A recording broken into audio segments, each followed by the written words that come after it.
Assalamualaikum. This is Vikas Sabdar from Shan Controls, and I am Manager Sales for Airside Products. And in this presentation, I'm going to introduce some safety equipment that we recommend to those doctors who are treating corona patients. चूँकि ये थोड़ा सा engineering product है, तो मैं इसके अंदर कोशिश करूँगा कि थोड़ी सी आपको बैकग्राउंड इंजीनियरिंग बताऊँ ताकि प्रोडक्ट की आपको समझ आ सके कि इसकी एफिशिएंसी क्या है और ये काम किस तरीके से करता है. So let's begin. So, first of all, we must know कि HVAC सिस्टम क्या होता है.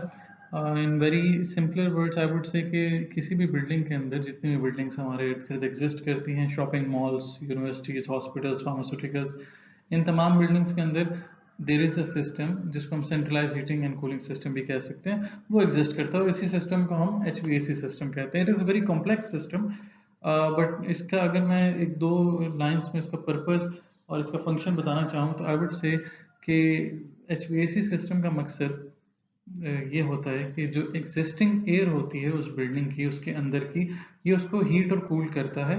और हीट और कूल करने के साथ साथ ये कुछ percentage of fresh air from outside the building building के अंदर इंट्रोड्यूस करता है. और उसके साथ साथ ये कुछ पुरानी एयर जो अंदर मौजूद होती है बिल्डिंग के, उससे बिल्डिंग से बाहर एग्जॉस्ट करता है. ये फ्रेश एयर का इंट्रोडक्शन और जो पुरानी एयर है उसका एग्जॉस्ट होना बहुत ज़्यादा ज़रूरी होता है जितने भी ऑक्यूपेंट्स हैं उनके लिए, उनके थर्मल कंफर्ट के लिए और ओवरऑल इंडोर एयर क्वालिटी को मेंटेन करने के लिए ये प्रोसेस ज़रूरी होता है. तो जनरली होता यही है कि 85% ऑफ द इनसाइड एयर वो रीसर्कुलेट हो रही होती है और वो रीहीट रीकूल हो रही होती है बिकॉज हमें एफिशिएंसी का भी ख्याल रखना है. और कुछ percentage of the air 15 to 20% या मे बी 30% वो बाहर से फ्रेश एयर बिल्डिंग के बाहर से इंट्रोड्यूस होती है and the remaining of the air is exhausted जो भी एक्स्ट्रा एयर होती है. सो ओवरऑल HVAC सिस्टम का मकसद जो होता है वो एयर को मैनेज करना है, इंडोर एयर क्वालिटी को मैनेज करना है और ताकि जो वहाँ पे रहने वाले हैं, वहाँ पे इसके जो ऑक्यूपेंट्स हैं, उनके लिए ये थर्मली कंफर्टेबल इन्वायरमेंट बना. The second thing that we must know about is ASHRAE. ASHRAE is basically American Society of Heating, Refrigeration and Air Conditioning Engineers. ASHRAE is a society, is an organization जो कि ये define करती है कि जितने भी HVAC systems हैं जो कि मैंने पिछली स्लाइड में जिनका जिक्र किया, उन तमाम को कैसे डिज़ाइन करना है, कैसे इम्प्लीमेंट करना है, एग्जीक्यूट कैसे करना है, इन तमाम चीज़ों की गाइडलाइंस और इन तमाम चीज़ों के बारे में स्टैंडर्ड्स जो ऑर्गेनाइजेशन डिफाइन करती है, दैट ऑर्गेनाइजेशन इज ASHRAE. अब डिफरेंट टाइप की बिल्डिंग्स के लिए डिफरेंट डिज़ाइन गाइडलाइंस है और उनके लिए डिफरेंट टाइप का HVAC सिस्टम इस्तेमाल होता है.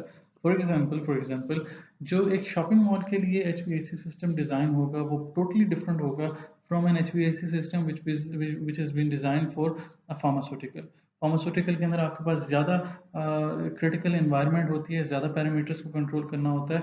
और जो शॉपिंग मॉल है उसके अंदर इतनी ज़्यादा केयर के साथ इतनी ज़्यादा क्लोजली उन पैरामीटर्स को कंट्रोल नहीं करना होता. तो same is the case with hospitals and even in hospitals different zones के डिफरेंट टाइप के HVAC सिस्टम्स होते हैं या एयर मैनेजमेंट सिस्टम्स होते हैं.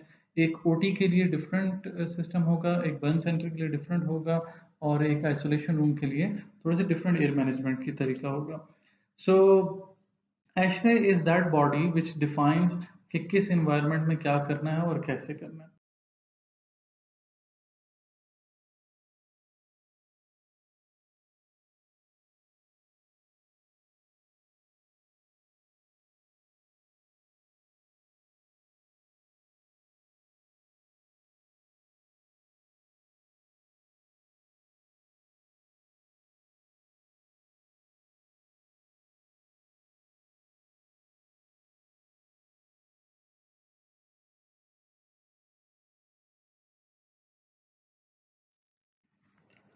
So, based upon the data that ASHRAE has collected in collaboration with CDC and WHO, ASHRAE has produced two statements related to the spread of SARS-CoV-2 virus. और वो जो दो statements हैं उन वो statements कुछ ये हैं. इन दो स्टेटमेंट्स का अगर मैं आसान लफ्ज़ों में समझाना चाहूँ तो पहली स्टेटमेंट ये बताना चाह रहे हैं वो कि चूँकि कोविड-19 का वायरस एयर के थ्रू ट्रांसमिट होने के बहुत लाइकली चांसेस है, इसके स्प्रेड होने के एयर के थ्रू बहुत लाइकली चांसेस है. और किसी भी बिल्डिंग के अंदर एयर को जो मैनेज करने के लिए सिस्टम इस्तेमाल होता है, वी नो कि वो HVAC सिस्टम इस्तेमाल होता है. तो एशरे इज बेसिकली रिकमेंडिंग कि इस वायरस के एयरबोर्न एक्सपोजर को रिड्यूस करने के लिए हमें अपने एचपीएसी सिस्टम की मदद लेनी चाहिए और हमें उसके अंदर कुछ ना कुछ चेंजेस करने चाहिए जो कि इसके स्प्रेड को रिड्यूस कर सकें। सेकेंड स्टेटमेंट जो एशरे ने प्रोड्यूस की, उसने ये प्रोड्यूस की कि जो आपका एचपीएसी सिस्टम है चूंकि वो पॉजिटिवली या नेगेटिवली इस वायरस के स्प्रेड को अफेक्ट कर सकता है, तो ये हरगिज नहीं हमें करना कि हम उस सिस्टम को बंद ही कर दें कि इस ख्याल से कि यार चलो जब सिस्टम ही नहीं रन कर रहा होगा, एयर ही नहीं उस तरीके से मूव कर रही होगी तो वायरस भी स्प्रेड नहीं होगा। ऐसा पॉसिबल नहीं है। इसकी एक वजह तो ये है कि उस बिल्डिंग के ऑक्यूपेंट्स के लिए बहुत अनकंफर्टेबल होगा। सेकेंडली थर्मल स्ट्रेस प्रोड्यूस होगा and that thermal stress might affect negatively on the immune system of the patients. So ASHRAE is basically asking us, is recommending us not to shut this system down. In fact हमें इसी system को किसी तरीके से manage करके बेहतर करना होगा। एचपीएसी सिस्टम को किस तरीके से मैनेज करना है ताकि SARS-CoV-2 वायरस का स्प्रेड कम से कम हो सके, उसके लिए एशरे ने बहुत सारी गाइडलाइंस जो है वो प्रोवाइड की हैं। बट मैंने यहाँ पे उन गाइडलाइंस को थोड़ा समराइज कर दिया है क्योंकि वो गाइडलाइंस जितनी भी थी वो तमाम इन 4 से 5 पॉइंट्स के इर्द गिर्द ही रिवॉल्व कर रही थी। ASHRAE was continuously recommending about dilution of the environment, dilution of the air, and it was recommending filtration, climate control and irradiation. Climate control से मुराद है temperature, humidity वगैरह को manage करना। So the first thing that ASHRAE recommends is that we must introduce 100% outside air. जैसे कि मैंने बिल्कुल शुरू में एचपीएसी सिस्टम डिफाइन करते हुए बताया था कि सिर्फ 10 से 15% आउटडोर एयर इस्तेमाल हो रही होती है और बाकी सारी रीसर्कुलेट हो रही होती है। तो एशरे यहाँ पे ये रिकमेंड कर रहा है कि आपने ऐसा नहीं करना, आपने 100% ऑफ आउटडोर एयर बिल्डिंग में इंट्रोड्यूस करनी है और there must be no recirculation of the existing air, सारी एग्जॉस्ट करनी है। So this is the first thing जो एशरे रिकमेंड कर रहा है। Second thing that ASHRAE is recommending is number of air changes per hour must be increased. Number of air changes का मतलब ये होता है कि कुछ रूम्स के लिए, कुछ जगहों के लिए it is specific number of air changes जो कि उसके लिए सेट किए जाते हैं। फॉर एग्जांपल एक रूम के लिए 6 एयर चेंजेस पर आवर जो है वो सेट हुए हैं। तो इस बात का मतलब ये है कि 1 घंटे में 6 दफ़ा उस स्पेसिफिक रूम की एयर फ्लश आउट होगी और 6 दफ़ा न्यू एयर जो है वो रिप्लेस कर दी जाएगी। सो एशले हियर इज रिकमेंडिंग कि आप अपनी बिल्डिंग का overall number of air changes या रूम्स के जो है वो overall number of air changes को इंक्रीज कर दें। अगर पहले आपके रूम में 6 दफ़ा एयर फ्लश आउट होकर न्यू एयर इंट्रोड्यूस हो रही है तो अब आप उसे 10 या 15 पर ले जाएं, सो दैट कि आप हमेशा एक फ्रेश एयर जो है वो एक्सपीरियंस करें। Third thing that ASHRAE is recommending is to use UVGI. It is ultraviolet germicidal irradiation, and we all know that ultraviolet light is very well known for killing bacteria and germs, जो कि बहुत small size के भी होते हैं, उनको भी kill करती है। तो ASHRAE is also recommending to use UV lights. And the fourth thing that ASHRAE is recommending is to use personal exhaust system. सो ये specifically personal exhaust systems doctors वगैरह के लिए होता है, जिनके पास बहुत सारे पेशेंट्स आने होते हैं और उनके अपने रूम में एक सिस्टम होना चाहिए, दिस पर्सनल एग्जॉस्ट सिस्टम। ये करता क्या कि उसी रूम के एयर को फिल्टर आउट कर रहा होता है, सो उस रूम को क्लीन, उस एयर को क्लीन कर रहा होता है। Fifth thing is temperature control, temperature and humidity. So humidity और टेम्परेचर भी पॉजिटिवली या नेगेटिवली अफेक्ट करती है स्प्रेड को, और ह्यूमिडिटी ज़्यादा होगी तो उसके इफेक्ट्स अलग होंगे, ह्यूमिडिटी कम होगी तो उसके इफेक्ट्स अलग होंगे। और ये बेसिकली जो भी ड्रॉपलेट, वायरस का ड्रॉपलेट साइज है उसको इफेक्ट करता है टेम्परेचर और ह्यूमिडिटी, और उसकी वजह से फिर उसके ट्रांसमिशन के अंदर भी इफेक्ट्स प्रोड्यूस होते हैं। So this is all what ASHRAE is recommending, and based upon this recommendation from ASHRAE, we have few products जो कि हम ऑफर कर रहे हैं और वो इन्हीं गाइडलाइंस के, इन्हीं रिकमेंडेशंस के लाइट में प्रोड्यूस किए गए हैं। So the solution that we have are we have three solutions. Number first one is a personalized local air purifier for doctor's room, mini isolation room for COVID-19 patients, and intelligent disinfection walkthrough kits. So ये तीनों engineering products हैं, engineered products हैं, और इनकी मैं आगे भी जिक्र करूंगा ये किस तरीके से वायरस के स्प्रेड को रिड्यूस करने के अंदर मदद देते हैं। So let's begin with the first one, which is personalized local air purifier for doctor's room. So this air purifier is basically a four-stage air purifier. It has four-stage technology जो कि existing air को किसी न किसी तरीके से purify करके वापस रूम में रीइंट्रोड्यूस करती है। अच्छा, इस स्पेसिफिक प्रोडक्ट की ज़रूरत क्यों पड़ी? इस स्पेसिफिक प्रोडक्ट की ज़रूरत का पहले जानना ज़रूरी है। अक्सर डॉक्टर्स रूम में देखा गया है कि मोस्टली डॉक्टर्स रूम के अंदर proper supply of clean air and exhaust of the old contaminated air का कोई सिस्टम नहीं होता। डॉक्टर्स रूम को अक्सर देखा जाए तो वहाँ पे एक स्प्लिट एसी प्रोवाइड कर दिया जाता है और या फिर एक सर्कुलेटिंग फैन जो है वो इसके साथ प्रोवाइड कर दिया जाता है। उसमें कोई एग्जॉस्ट सिस्टम नहीं होता जो उस रूम की एयर को उस रूम से बाहर कहीं और ले जाए। अब इससे होता क्या है, जब आपने एसी इंस्टॉल किया हो तो उससे एक नुकसान या उसकी एक अजीब बात ये होती है कि एसी कभी भी उस रूम की एयर को बाहर नहीं लेके जाता, बल्कि एसी उसी रूम की कॉन्टेमिनेटेड एयर को दोबारा से कूल करके वापस री इंजेक्ट कर देता है। So there is a very big difference between a clean and cool air and contaminated cool air. So what split AC is giving you is a contaminated cool air, and that is not going to help to reduce the spread of the disease या उसको disease को ख़त्म करने में या उसे गायब करने में कोई मदद नहीं देगी, ना ही डायल्यूशन करने में मदद देगी। तो यहाँ पे इस तरह की सिचुएशंस में जहाँ पे डॉक्टर्स के पास कोई एग्जॉस्ट सिस्टम नहीं है, कोई फिल्ट्रेशन सिस्टम नहीं है, supply air clean supply air नहीं उसे उन्हें मिल रही, वहाँ पे ये चीज़ बहुत क्रिटिकल और बहुत ज़रूरी भी है।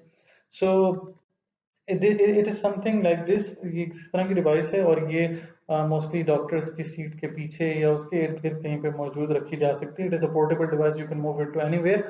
और इस डिवाइस का वर्किंग प्रिंसिपल कुछ यही है कि ये बॉटम से जितने भी जो भी कंटेमिनेटेड एयर है उसको एब्सॉर्ब करता है। It passes through the four stages of purification. इसके अंदर चार स्टेजेस हैं, फिल्ट्रेशन की है, रेडिएशन की है, there are two more stages जिसके थ्रू ये गुजार के वापस से क्लीन एयर को री इंजेक्ट करता है into that room and in the breathing zone of the doctor. So what happens here is कि जितने भी आपके जो डॉक्टर जो भी एयर ब्रीथ कर रहा है एटलीस्ट वो एयर कॉन्टेमिनेटेड एयर नहीं होती।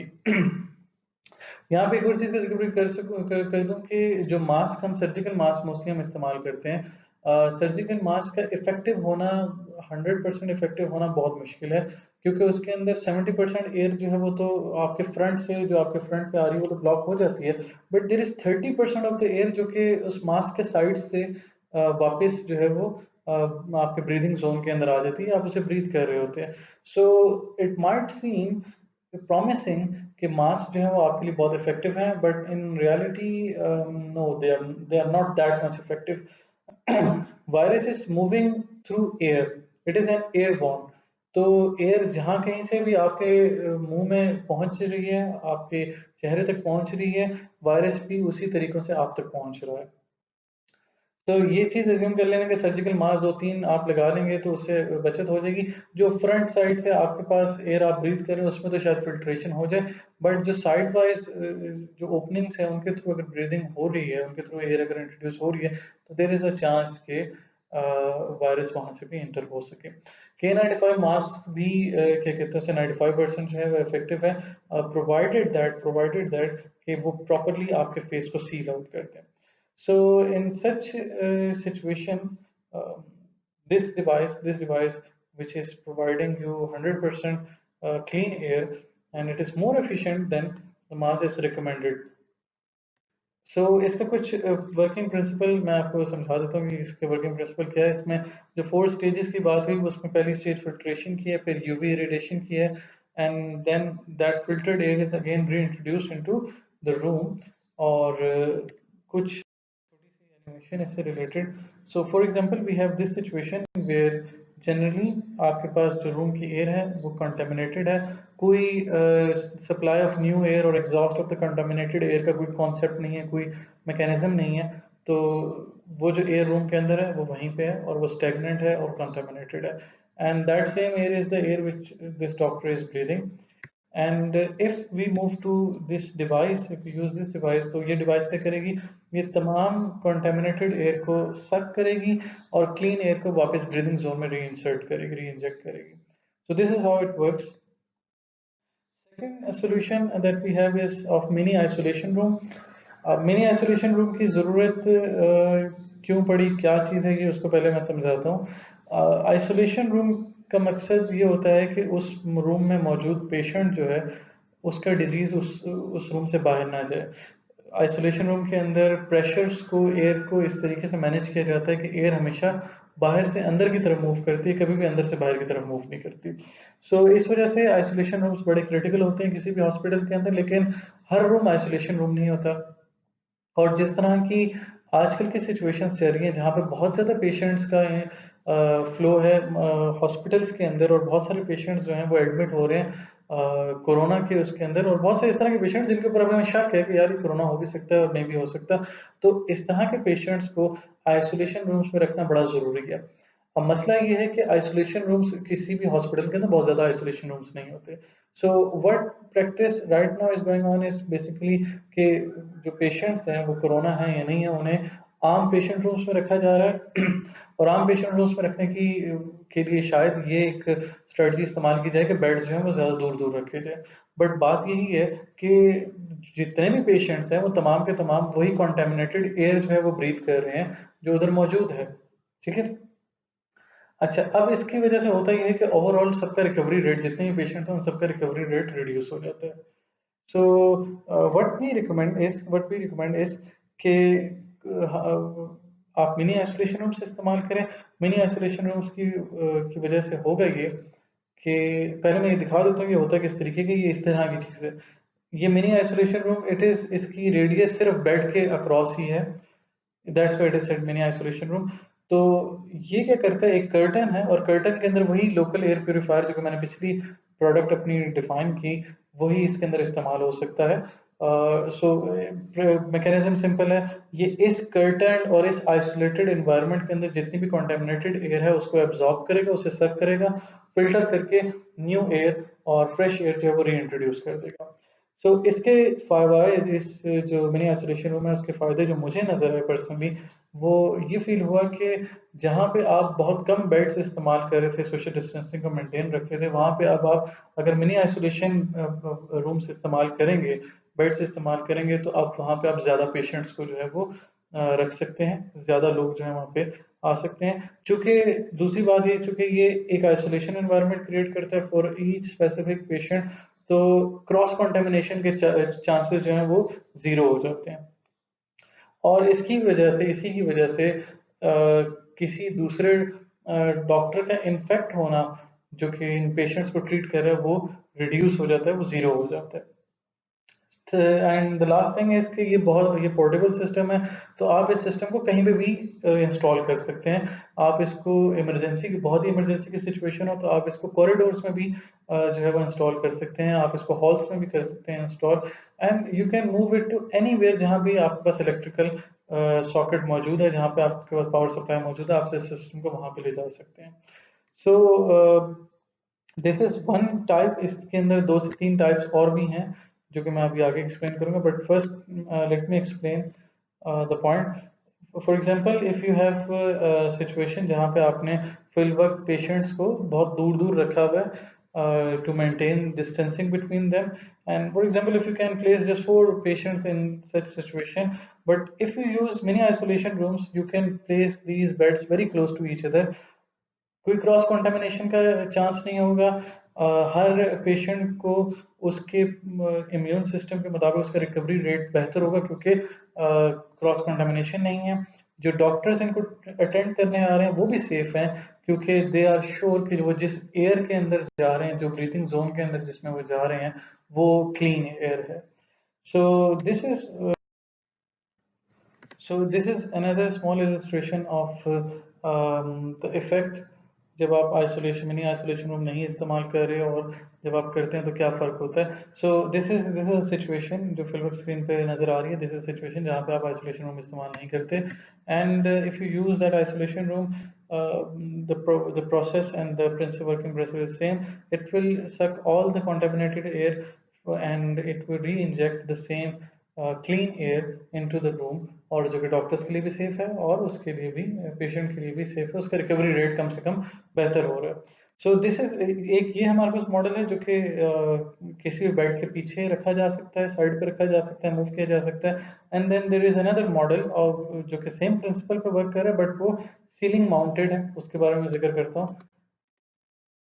This is another type of format of the same device जो पीछे हमने मिनी आइसोलेशन की बात की। This is the same thing but थोड़ी सी डिफरेंट है।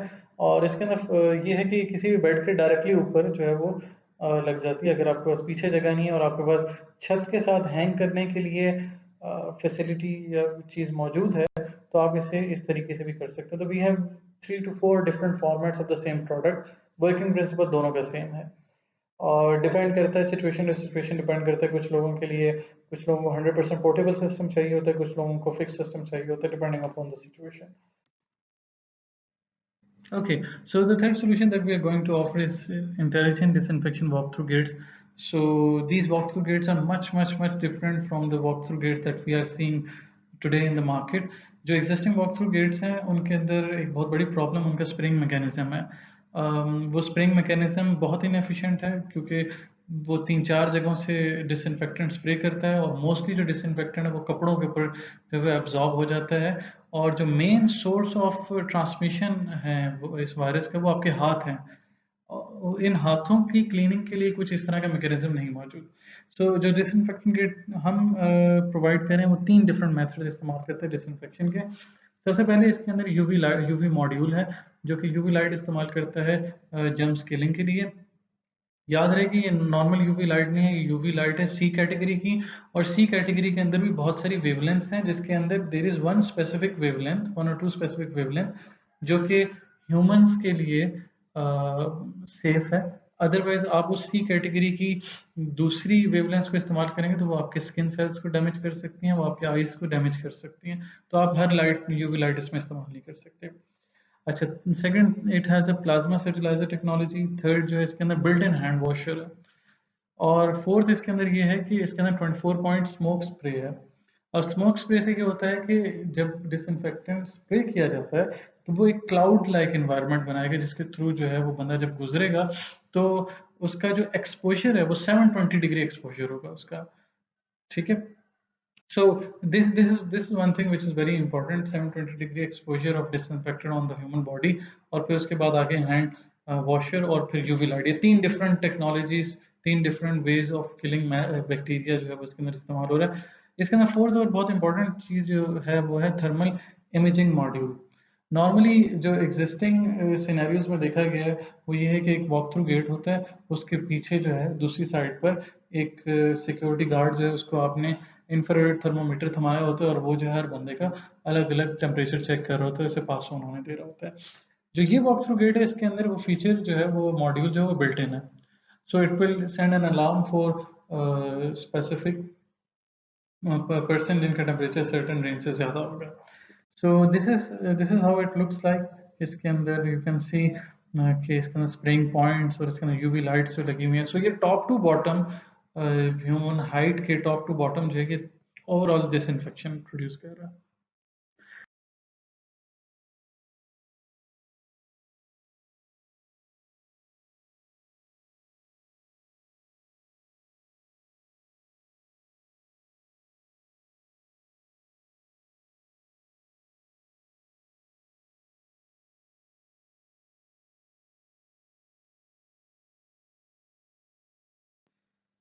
So this is it. We have 3 solutions: local air purifier, a mini isolation room, and an intelligent walk-through gate, जो कि हम offer कर रहे हैं. And if you have any queries related to these products, you can reach me through an email, or you can directly contact me, or you can visit our website, which is www.shancontrols.com. Thank you very much.